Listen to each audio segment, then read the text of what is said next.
जो Richard granal है उसने ये बता दिया कि जी ये खबर फेक है। रिचर्ड ग्रेनल को अफगानिस्तान, पाकिस्तान, भारत, श्रीलंका के लिए नुमाइंदा खसूसी तैनात किया जा रहा है, ये खबर चलाई गई, लेकिन फिर उसने कहा कि ये खबर गलत है। रिचर्ड को पहले ही पूरी दुनिया के लिए अमरीकी सदर का खसूसी एलची तैनात किया गया है, और जहाँ पे भी दुनिया में कन्फ्लिक्ट्स होंगे या ऐसी सिचुएशन होगी जहाँ पे स्पेशल हैंडलिंग की ज़रूरत होगी तो सदर की मावनत के लिए रिचर्ड मौजूद होगा। तो पाकिस्तान जो है वो एक इंपॉर्टेंट एरिया है, यहाँ पे लाजमन उसका एक रोल होगा। बाकी जगहों पे भी जैसे उसका रोल है, अफगानिस्तान पे हो सकता है उसका रोल, यूक्रेन पे हो सकता है, मिडिल ईस्ट में हो सकता है, रिचर्ड का रोल जो है वो नॉर्थ कोरिया के ऊपर हो सकता है। तो ये एक वीकेंड खराब हो जाना था, लेकिन रिचर्ड ने बताया कि नहीं जी ऐसा नहीं है। हाँ, लेकिन ये ज़रूर है कि रिचर्ड के पास इस वक्त कोई बाकायदा ऐसी टीम है या पाकिस्तान के अंदर जो अमरीकी सफारत खाना है वहाँ से उसको बाकायदा इतला जाती है, रोज़ाना की बुनियाद पे बताया जाता है कि पाकिस्तान में आपके खिलाफ क्या क्या चल रहा है। हनीफ अब्बासी ने और ख्वाजा आसिफ ने एक बयानिया लॉन्च किया था जिसमें उन्होंने एक यहूदी फैमिली को जोड़ा रिचर्ड के साथ। वो कहता है जी मैं इनको जानते नहीं, ये कौन लोग हैं और ये क्या चल रहा है। तो वो लगातार जो है वो चीज़ें एक्सपोज हो रही हैं। ये बयानिया मैं आपको बता रहा था ना पहले भी वीलॉग में कि बयानिया बनाने के अंदर हम बहुत तेज़ हैं। हमने माजी में बहुत बयानिया बनाए, लेकिन उस वक्त बयानिया का तोड़ नहीं होता था क्योंकि मीडिया पूरा कंट्रोल में था। अब सोशल मीडिया है और नौजवानों को फैक्ट चेक करने में महारत है। नौजवान जो है वो फैक्ट चेक करते हैं और फौरी तौर पे पूरा बयानिया उड़ा कर रख देते हैं, जो आजकल हो रहा है। अब आ जाए, ख्वाजा साद रफीक साहब ने एक बड़ा इंपॉर्टेंट स्टेटमेंट दिया है। ख्वाजा साद रफीक साहब देखें, वो एक शानदार सियासी कारकुन तो है, उनका करियर है शानदार किस्म का। बार बार वो MNA बने हैं, बार बार मिनिस्टर बने हैं, मुशर्रफ दौर में भी वो एक जद्दोजहद का हिस्सा रहे हैं। लेकिन यही ख्वाजा साद रफीक जो है वो लतीफ़ खोसा जैसी शख्सियत से अपने हलके में इलेक्शन हार गए। जहाँ वो इमरान खान साहब को टफ टाइम दिया करते थे, वहाँ वो लतीफ़ खोसा से इलेक्शन बुरी तरह हार गए। तो एक धचका तो उन्हें लगा है। ख्वाजा साद रफीक किसी और दिन खुलकर बात करें या ना करें, वो जब अपने वालिद गिरामी की याद में कोई दिन मना रहे होते हैं तो फिर ख्वाजा साद रफीक साहब जो है ना वो खुल के बात करते हैं। तो एक सेमिनार जो है वो था, उसका नाम था बहरानों में घिरा पाकिस्तान, इस्लाहे अहवाल कैसे हो, यानी पाकिस्तान ठीक कैसे हो सकता है। तो इसमें ख्वाजा साद रफीक साहब ने कुछ हकायक से पर्दा उठाया। और अब ये जो कुछ भी हो रहा है ना बाई डिज़ाइन हो रहा है, जिस तरफ को आहिस्ता आहिस्ता चल रहे हैं जावेद लतीफ़। अब इनको समझ नहीं आ रही कि ये एस्टेब्लिशमेंट के खिलाफ बयानियां बनाए कैसे, क्योंकि अगर जनरल बाजवा और जनरल बाजवा की टीम के खिलाफ बयानियां बनाते हैं तो वो इनके ऊपर एहसानात हैं। वो इनको लेकर आए थे इक्तदार में, उन्होंने इमरान खान का रेजीम बदल कर इनको ज़बरदस्ती लाकर बिठाया था इक्तदार में बंदे तोड़ के, और जो जुल्म और बर्बरियत है उसका आगाज़ तब हुआ था।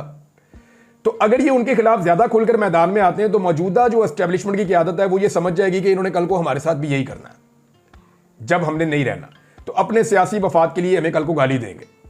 अच्छा, मौजूदा सियासी क़यादत के ऊपर इल्ज़ाम लगा नहीं सकते।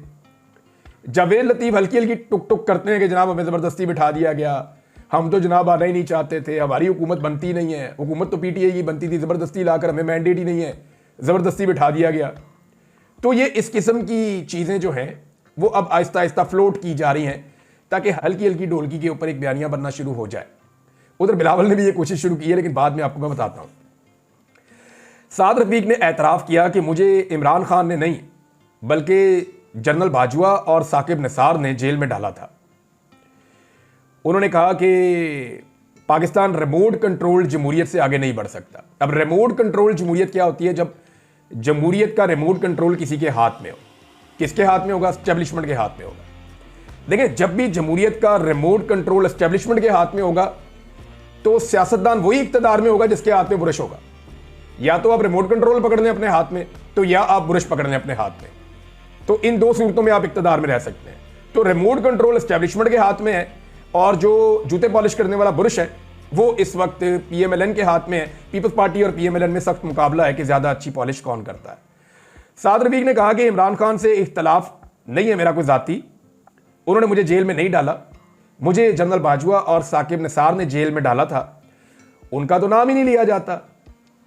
उनका PTI वाले कहते हैं कि हमारे हक में आप बात क्यों नहीं करते, तो मैं ये कहता हूं कि वो अपनी गलती तो माने।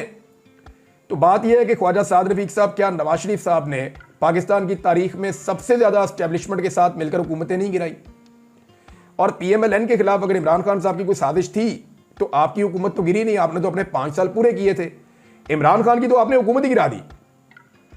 नवाज शरीफ ने 2 दफा बेनजीर की हुकूमत गिराई, जरदारी की हुकूमत गिराने की साजिश की और गो जरदारी गो का नारा लगाया। नवाज शरीफ ने इमरान खान की हुकूमत गिराई और जबरदस्ती अपने भाई को वजीर आजम बनवाया एस्टेब्लिशमेंट के साथ मिलकर।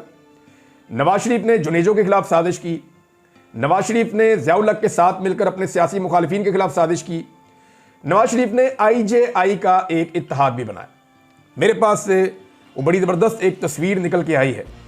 आजकल जो है वो स्क्रॉलिंग करते हुए चीज़ें मिल जाती हैं, तो इस तस्वीर को आप देखें तो आप हैरान हो जाते हैं। ये एक अखबार का पूरा पेज है और ये पेज आपको बता रहा है कि जनाब किस तरीके से जब IJI जीती थी तो बेनज़ीर का मजाक उड़ाया गया था मशरिक अखबार के अंदर, और IJI की फतह को किस तरह पेश किया गया था। इसमें अल्ताफ़ हुसैन भी थे, जमात इस्लामी भी थी, और जितनी मजहबी जमातें वो भी सारी इसके अंदर थी। ज़ियाउल हक का बेटा जो है वो भी इसके अंदर शामिल था, फिर ये नवाज शरीफ भी इसके अंदर शामिल थे। सब ने मिलकर किया और नवाज शरीफ साहब को बना दिया वज़ीर आज़म पाकिस्तान। तो ये नवाज शरीफ साहब ने जितनी मरतबा एस्टेब्लिशमेंट के साथ मिलकर जमहूरियत के खिलाफ साजिशें की हैं, क्या नवाज शरीफ ने एक मरतबा भी कौम से माफ़ी मांगी या अपनी गलती का एतराफ़ किया? नवाज शरीफ हमेशा गलती करने के बाद रोते रहे, उन्होंने एतराफ़ अपने जुर्म का कभी नहीं किया। इमरान खान साहब वो शख्स हैं जिन्होंने खुद एतराफ़ किया कि जनरल बाजवा को एक्सटेंशन देना मेरी गलती थी। इमरान खान वो शख्स हैं जिन्होंने कहा कि फौज की मदद से इक्तदार में, कमज़ोर इक्तदार में आना मेरी गलती थी, मुझे दोबारा इलेक्शन में जाना चाहिए था। ये इमरान खान साहब ने अपने एतराफ़ कर लिए हैं, अपनी गलती तस्लीम की है। लेकिन ख्वाजा साहब, आप इमरान खान से तो कह रहे हैं, लेकिन क्या आपने नवाज शरीफ से कभी पूछा? और वो जो केसेस आपके खत्म हुए हैं जाली अकाउंटों वाले, वो तो केसेस मौजूद हैं, उनके जवाब तो आज तक नहीं आए। लंदन के अपार्टमेंट सारी दुनिया को नजर आ रहे हैं, आज तक उनका जवाब नहीं आया। इमरान खान के ऊपर जो केसेस बने हैं 180 से ज्यादा, नवाज शरीफ के ऊपर जो 2-4 केस बने उनमें जमीन आसमान का फर्क है। लेकिन ये फर्क आपको नजर नहीं आएगा क्योंकि आप एक पॉलिटिकल पार्टी के अंदर हैं। बहरहाल ख्वाजा साद रफीक साहब ने फिर गवाही दी है और आहिस्ता आहिस्ता सब गवाही दे रही है। 2 ख्वाजगान की कहानी है, एक ख्वाजा साद रफीक हैं और एक ख्वाजा आसिफ हैं। ख्वाजा साद रफीक ने यानी अपनी इज्जत को बचाने की कोशिश की, एक इज्जत बचा गया, और दूसरा ख्वाजा जो है वो अपनी सीट बचा गया। ख्वाजा आसिफ वो शख्सियत है जो इमरान खान साहब से इस वक्त सबसे ज़्यादा नफरत करते हैं और सबसे ज़्यादा परेशान भी वो हैं। इनकी एक बड़ी लंबी चौड़ी सियासत है, इनका गद्दी का मसला है और सियालकोट से लगातार ये जीतते आ रहे हैं, MNA बनते आ रहे हैं। लेकिन गुज़िश्ता 3 इलेक्शंस में इन्हें शिकस्त हुई है और शहर में इनकी इज्जत खराब हो रही है।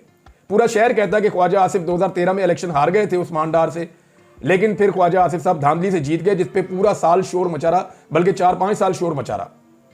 उसके बाद 2018 में ख्वाजा साहब ने खुद बताया कि मैं इलेक्शन हार रहा था, मैंने जनरल बाजवा को फोन किया और उसके बाद जब नतीजा आया तो मैं इलेक्शन जीत गया।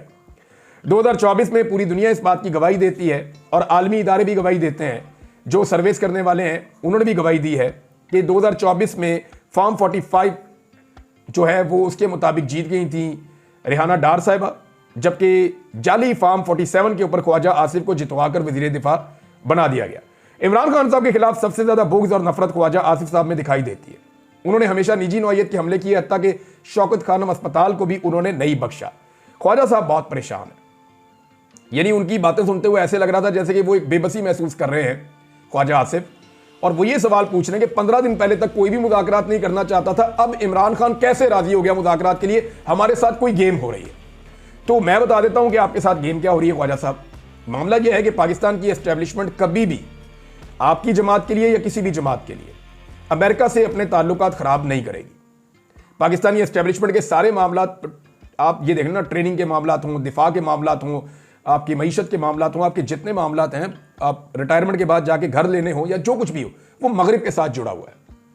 कोई भी आपका एक रिटायर ऑफिसर, चाहे ब्यूरोक्रेट है, चाहे वो आपका जो है वो पाक फौज का है या किसी भी जगह का है, वो आपको रशिया में या चाइना में रिटायरमेंट के बाद नहीं मिलेगा। ये सारे आपको अगर या तो पाकिस्तान में मिलेंगे, कुछ जो बाकी होंगे वो आपको मिलेंगे मगरबी ममालिक में। तो ख्वाजा साहब, ये ऑब्वियस है कि उनसे ताल्लुकात नहीं बिगाड़ने पाकिस्तान की एस्टेब्लिशमेंट ने, आपके साथ ये बिगाड़ देंगे, कोई मसला नहीं। अगर पब्लिक के साथ इनकी सुलह हो जाए और आपके साथ बिगड़ जाए तो फिर आप गालियां देना शुरू कर दीजिएगा। लेकिन अब PMLN के लिए प्रॉब्लम यह है कि जिस लड़ाई में उन्होंने अपनी सारी की सारी मकबूलियत का बेड़ा गर्क कर लिया, उस लड़ाई में अगर वो एक दफा फिर अकेले रह गए तो फिर फायदा क्या हुआ लड़ाई का? इस सवाल के साथ मैं थोड़ा आगे बढ़ता हूं। एक और खबर है, जो तहरीके तालिबान पाकिस्तान से मुज़ाकरात और उन्हें पाकिस्तान में वापस लाकर बसाने का इल्ज़ाम DG ISPR ने इमरान खान साहब के ऊपर लगाया था और ये कहा था कि किस शख्स की जिद है जिसकी वजह से उनको लाकर यहाँ बसाया गया और उनको यहाँ सेटल किया गया, और फिर इमरान खान साहब को दोगला करार दिया था, ये DG ISPR के गले पड़ गया। मैं ये बयान गले ऐसे पड़ गया, यानी वैसे तो इस प्रेस कॉन्फ्रेंस में काफ़ी ज़्यादा तजादात हैं जिनके ऊपर लोग बात भी कर रहे हैं, लेकिन ये जो है ना, ये सबसे बड़ा तजाद है, ये सबसे खौफनाक स्टेटमेंट है उनका जो बुरी तरह पूरा गले पड़ गया, क्योंकि इसमें जो PMLN के हमायती दानिश्वर या सहाफ़ी हैं इस हुकूमत के साथ जिनकी हमदर्दी है, वो भी इसमें इमरान खान के हक में गवाही दे रहे हैं। PMLN के अपने वुज़रा और अपने लोग इमरान खान के हक में गवाही दे रहे हैं, इमरान खान के अपने वुज़रा इमरान खान के हक में गवाही दे रहे हैं, पाकिस्तान का सारा मीडिया इमरान खान के हक में गवाही दे रहा है। ये एक ऐसा स्टेटमेंट है जहां पे DG ISPR अब तनहा खड़े हैं। उन्हें ये स्टेटमेंट देने से पहले ये देखना चाहिए था कि हकायक क्या है। वो बयान करेंगे तो लोग मान तो नहीं लेंगे ना। अब मिसाल के तौर पे उनका एक स्टेटमेंट है जी कि मुसल्ला लोग जो है, ये वाला जो स्टेटमेंट था कि लोग मुसल्ला थे, वो आए, उन्होंने गोलियां चलाई और फिर ये बाद में बयानियां इसलिए बनाया कि वो भाग गए। तो बात ये है जिनके पास हथियार थे वो क्यों भाग गए? क्या धुएं से डर के भाग गए? यानी ये तो नहीं हो सकता ना कि मुसल्ला लोग वहां पे खड़े हैं, सामने सिक्योरिटी फोर्सेस खड़ी हैं, वो गैर मुसल्ला है और वो सिर्फ आंसू गैस चलाएंगे और मुसल्ला लोग भाग जाएंगे और एक भी सिक्योरिटी फोर्स वाला जख्मी नहीं होगा और मुसल्ला लोग अपने लोगों को कत्ल कर देंगे। ये तो कॉमन सेंस ही नहीं मानती।